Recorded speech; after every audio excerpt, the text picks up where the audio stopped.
बाद लड़ाई ना होके के चाहिए। हम पवन भैया से भी कहो और खेसारी लाल यादव से भी कहो कि एक बाद लड़ाई ना होके के चाहिए। भोजपुरी इंडस्ट्रीज ऐसे हमने के माने बड़ा नहीं के हो ऐसे अवरी बर्बाद होता आ बर्बाद के कगार पर मतलब ई हो गइल बा। ई सब बर्बादी न हो का कहले बने एगो हयो मैटर बा का हई नया मैटर सुनत नहीं हो।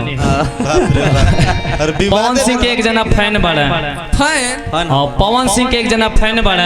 अच्छा कौन है आके मैनेजर होंगे विशाल सिंह। पैसा ली बाद में विवाद रह जाए बाद में ओकनी के देखो। आई माता रानी की तरफ से बड़े-बड़े पुरस्कार है भगवान श्री होरा पता रे शुभकामना खाती। एक जना पावर स्टार बड़ा पवन सिंह उनकर एक जना फैन बड़ा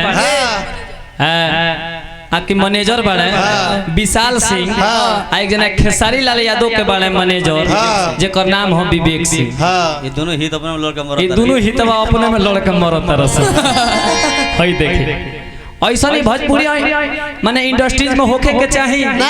ऊ कहत रहे कि फ्लाइट के टिकट कटा के आवत नहीं तू रहो ओई जगह पे आ जात रह त साला कुछ नहीं कर सकर आ जात रह त ई मौगन से कुछ होता हो नहीं। बनारस जात रह बनारस मॉल में कदू ए लोग के मीटिंग माने रहे कि आवो फरियाल हो छोड़ी सकड़ा वो मीटिंग ना रहे बबुआ आवो तू फाड़ दो ना तो हम तरह के फाड़ दे लेकिन कुछ ना कहो सो कुछ ना कहो सो ई दोनों मौगा के चलो सो खाली कॉल रिकॉर्डिंग करते रह खाली कॉल रिकॉर्डिंग बताइए। मैं खेसारी लाल यादव के कानून मैनेजर बारे हई विवेक सिंह कानून एम सॉरी बोलत रहे बाप ना जी एम सॉरी बोलने वाले आई बात सही बा कि एम सॉरी बोलने वाले ना जी।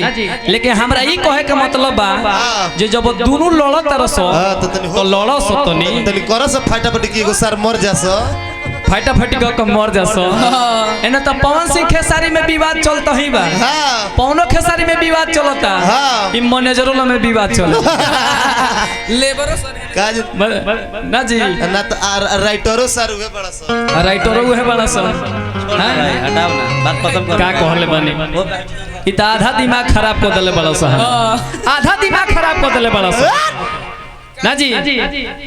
बाकी जाए दी ओकनी के गोली मारी एकनी दोनों लड़स लेकिन ऐसा ना होके के चाहिए। हमारा भोजपुरी इंडस्ट्री में हम खेसारी लाल यादव से भी कहब आ पवनो सिंह से कहब कि अपना अपना मैनेजर लोग को समझावल जाओ ना तो सर लोग को हम समझा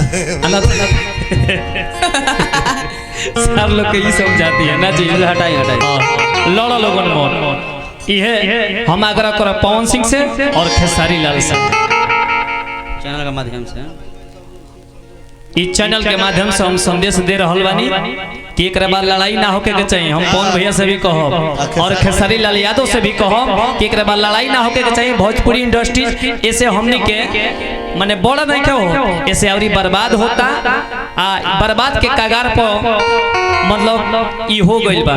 ई सब बर्बादी न हो जब नाश मनुष्य पे छाता है तो पहले विवेक मर जाता है आ जेकर नामे है विवेक उनकरे विवेक मर गइल बा। का हो विवेक भैया मर जा उनकरे विवेक मर गइल बा ना जी। हम यह आग्रह करब यह रिस्पेक्ट करब ना जी निहोरा करब आग्रह करब एक बाद लड़ाई ना होके के चाहिए।